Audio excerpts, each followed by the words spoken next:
tras la Guerra Civil Española.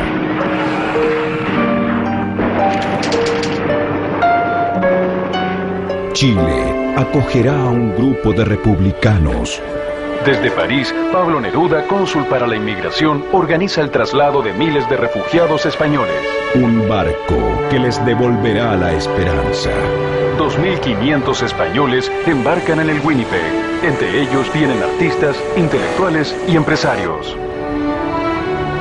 Grandes talentos que se unirán a la nación para siempre.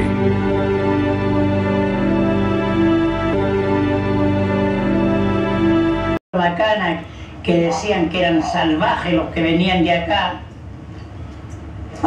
Que poco menos que veníamos todos infectados con enfermedades graves, venéreas y de todo.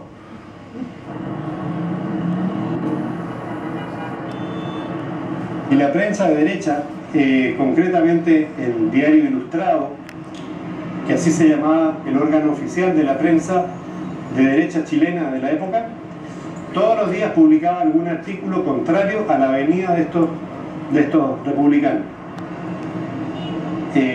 Una actitud xenofóbica completa. Iba a ser traer a miles de violadores, asesinos, agitadores políticos. Que nos van a quitar el trabajo, que nos traen enfermedades, que traen estas ideologías foráneas rojas que amenazan la estabilidad del país. Hasta los sudafricanos, pero los migrantes africanos con más fuerza en Francia, ahora lo de los gitanos, ¿no? Es una constante de los sectores más retrógrados.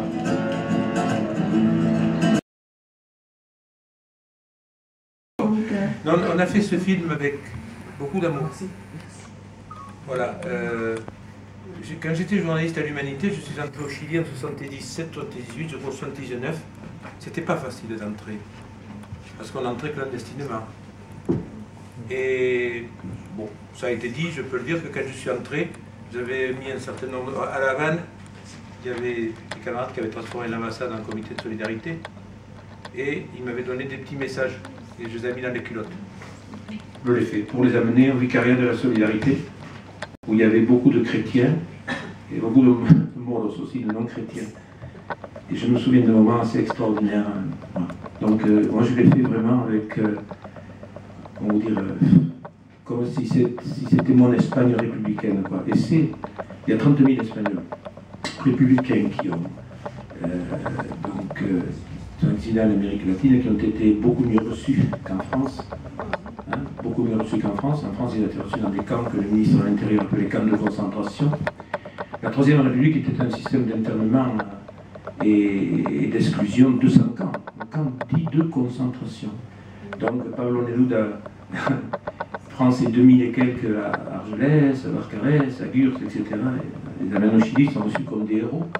En France, la Troisième République, le gouvernement Daladier, radical socialiste, les considérait comme des individus dangereux, indésirables, etc. Bon, on en reparlera tout à l'heure. C'est intéressant parce que en septembre, c'est en septembre 1936, Maurice Thorez va à Moscou, et poussé d'ailleurs par la MOI, pour essayer de convaincre le père Staline qu'il fallait faire quelque chose. Donc il prise mi-septembre la décision de créer des brigades internationales. Fin septembre, Staline décide de porter une aide militaire à l'Espagne républicaine, ce qui se traduira fin octobre essentiellement et début novembre, au moment de la bataille de Madrid, et prise la décision de créer une compagnie de navigation pour contourner ou briser la non-intervention. Contourner la non-intervention, qui n'était pas une non-intervention, qui était une intervention pour étouffer la République. C'était pas une politique délibérée des gouvernements français, anglais, américains, etc., pour étouffer les rouges, quoi. Ils avaient plus peur du prolétariat et des rouges et des noirs que du fascisme, l'ennemi principal. C'était l'Union soviétique, les bolcheviks, les anarchistes, etc. Voilà. Donc, France Navigation. Elle sera créée en avril 1937. C'est une épopée extraordinaire. Extraordinaire. 24 bateaux. Et tout ça que tu as parlé là, hein, parce qu'en fait c'était une compagnie commerciale qui ne disait pas qu'elle était en fait créée par le Parti communiste international communiste pour aller à Mourmansk, là-haut, Écoutez bien, il y a eu en 2 ans 400 rotations. C'est incroyable. Mourmanx, pourquoi? Parce que c'est la mer de Varennes, ça gèle jamais. Et donc, tout cet armement lourd arrivait, c'est 24 bateaux, 2000 marins et officiers complices, des milliers de douaniers, de dockers, de gendarmes, de policiers, etc. Donc c'était, je crois, l'entreprise de trafic d'armes solidaire internationaliste la plus grande de tous les temps. Extraordinaire. Ils arrivaient, le Parti communiste avait créé, ils arrivaient dans les ports du Bordelais, Trompeloup, Pauillac, etc., avait créé une entreprise de camions, la compagnie Pelayo. Et tout ça, ça partait d'abord au front nord, Bilbao, Santander, quand c'est tombé, donc en juillet 1937. Ensuite, ça passait de l'autre côté, vers Sète, Marseille, Figueras, les ports catalans, par camion entier. Et la non-intervention, c'était quelque chose, c'était interdit, d'aider l'Espagne, de recruter, etc. Je voudrais saluer des hommes qui ont joué un rôle très important, des socialistes des vrais, voilà. Pierre Cotte, ministre de l'air, l'armée de l'air, qui a permis, il s'est mouillé pour que, malgré la non-intervention, très rigoureuse à partir de l'été 1938 jusqu'au moment de la bataille de Catalogne, la frontière était vraiment verrouillée et ça a été tragique, il manquait beaucoup. Il y avait des camions, des trains entiers d'armement qui étaient bloqués à Portbou, d'un côté, et de l'autre côté à Hendaye. Donc, honneur à Pierre Cotte, honneur à un certain Jean Moulin, qui était fonctionnaire, qui a joué un rôle important, honneur à Cousin, qui était le patron du syndicat CGT des douanes et qui a été chargé, qui était au sein du gouvernement, qui avait des relations avec l'ambassade soviétique, etc. Et il y avait même, comment tu l'appelles, celui qui est Jules Bock, qui ensuite, bon, n'a pas été gentil avec les mineurs, mais voilà. Donc, ils ont permis une certaine non-intervention relâchée, ils ont permis. Tout ça, c'est pendant toute une période, c'est rentré. Voilà. Ensuite, ça a été bloqué, verrouillé, mais c'est une entreprise extraordinaire, extraordinaire. France Navigation, ensuite le Winnipeg, donc. C'était un cargo mixte, un des plusieurs cargos au monde, et un des plus grands. Il a été aménagé, voilà, et c'était pas fait pour ça, 2000 personnes, voilà. Et voilà. Et ensuite, il faut quand même dire aussi, pour terminer, que France Navigation, des bateaux, le Pouvaslanek, ont contribué à l'évacuation du nord de l'Espagne quand il tombe, à l'évacuation de milliers de républiques qui étaient en danger de mort, ils l'amènent vers Bordeaux, etc. Ils ont tenté. C'est la dernière lâcheté de la non-intervention, et de Bonnet, ministre salopard, ministre des Affaires étrangères, Bonnet, qui était le plus non-interventionniste, c'est-à-dire le plus anti-républicain. Ils ont essayé, contrairement à ce qu'a dit Tillon, il a dit en 70 pour régler les comptes le Parti communiste, ils ont essayé d'évacuer Alicante. Il y avait dans la poche d'Alicante 13 000 républicains, et les Italiens arrivaient. Et au nom de la non-intervention, la France n'a rien fait, alors qu'il y avait des torpilleurs, il y avait 5 bateaux de France Navigation qui étaient partis d'Oran.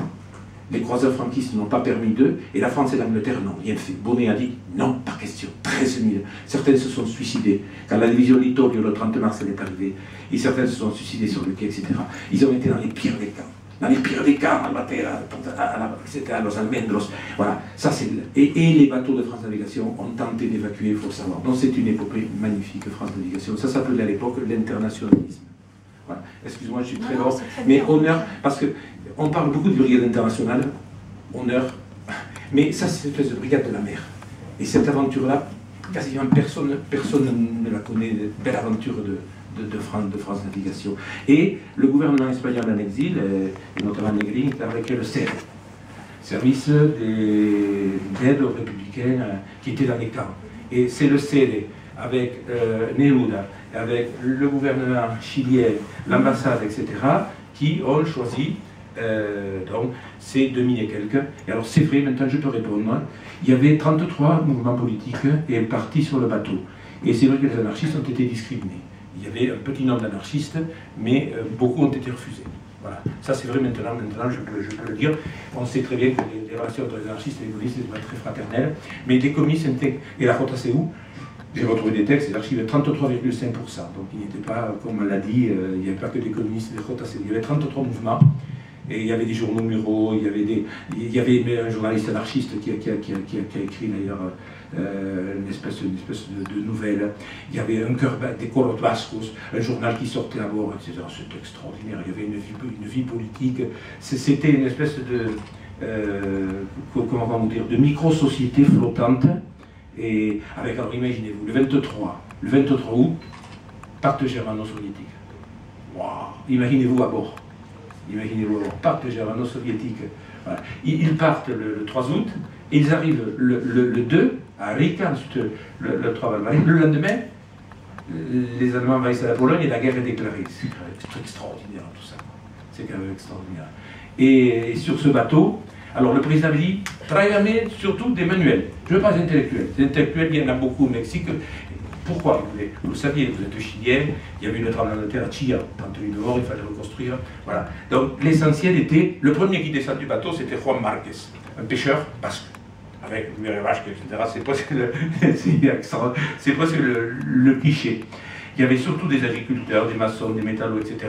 Et pour montrer qu'ils ne venaient pas manger le pain des Français, il y avait 28 boulangers. Pardon, des Chiliens. Parce que j'ai retrouvé des textes, si vous saviez, l'extrême droite, la droite chilienne et la droite française, la liberté du Sud-Ouest, des journaux de l'Action française, un déchaînement des deux côtés de l'océan, une tentative de coup d'État, la Riostas. Je veux dire, cette affaire-là était l'affaire d'État au Chili. Ça a provoqué une crise, à tel point que même à Guy-Destel, à un moment donné, il y a eu... J'ai des propos d'un député du comité libéral chilien au Parlement le 4 juillet, et il s'appelait Irarrázaval, un peu avec un nom comme ça. Comment on nous amène des violeurs, des assassins, etc. La peste, vont mener des maladies, des idéologies contagieuses étrangères, etc. etc. Et de l'autre côté, les journaux de l'Action française, la petite, la petite Gironde, la liberté du Sud-Ouest, tout ça c'est devenu Sud-Ouest, la petite Gironde c'est devenu Sud-Ouest. Par la suite, les mêmes, allez, je vais le dire, les mêmes propos, c'est là, tu vois. Et alors, soulignons aussi, je ne sais pas si les Argentins dans la salle, mais le FOAE, qui était l'organisation qui chapeautait toute l'action de solidarité argentine, a quand même payé le passage, le billet à 1000, à 50% des passagers du bateau. Donc un élan de solidarité assez extraordinaire de toutes ces sociétés, de tous ces... Et alors, ce qui est fantastique, c'est qu'ils ont eu leurs affrontements, évidemment. C'est à cause de toi qu'on a perdu la guerre, etc., mais toujours en disant, attention, nous sommes en territoire chilien.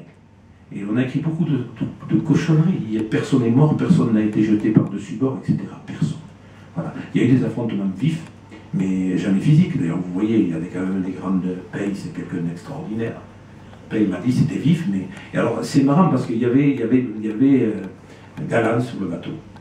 Il y avait Galan sur le bateau. Je pense qu'il s'agit de Fermín, mais il y avait Galan sur le bateau. Voilà. Et il y avait des paros. Je ne sais pas ce que c'était des paros, des clandestins. Il y avait des paros, il y avait que des paros. Et il y avait quelques combattants chiliens qui avaient combattu, des clandestins, qui avaient combattu en Espagne. Et alors, l'équipage, les médecins, etc., la plupart, ça c'est très beau aussi, avaient combattu en Espagne. Par exemple, les médecins, Marcel Herzog, la fille de Marcel Cachet, son mari, etc., avait été médecin et infirmier sur le front de Madrid. Donc la plupart des militants, sur les 120, la plupart étaient des militants, sauf les officiers. Et ce fameux Pupin qui a caché son jeu. C'était des gens qui étaient déjà combattus en Espagne. Donc c'était le prolongement d'une lutte antifasciste, c'était très beau. Écoutez, je vais raconter une histoire. Lorsqu'ils arrivent sous les tropiques, se déclare une épidémie de typhoïde. Vous savez ce que c'est la typhoïde sur les tropiques? Ils l'ont combattu avec des serviettes froides, sous les tropiques, avec des serviettes froides, et ils se sont démerdés pour la circonscrire. Et ce Pupin, il est descendu au canal de Panama, il a dit attention, il y a le typhus à bord. Oh là là, la presse, les autorités, le cercueil flottant, etc. Donc, et à tout moment, il a provoqué. Ce qui est quand même surprenant, c'est que Pupin a été préféré par le syndicat sécurité des officiers. Viva la quinta brigada, rumba la rumba la rumba la. Viva la quinta brigada, rumba la rumba la rumba la. Que nos cubrirá de glorias, ay Carmela, ay Carmela. Que nos cubrirá de glorias, ay Carmela, ay Carmela. Luchamos contra los moros, rumbala, rumbala, rumbala. Luchamos contra los moros, rumbala, rumbala, rumbala. Mercenarios y fascistas, ay Carmela, ay Carmela. Mercenarios y fascistas, ay Carmela, ay Carmela.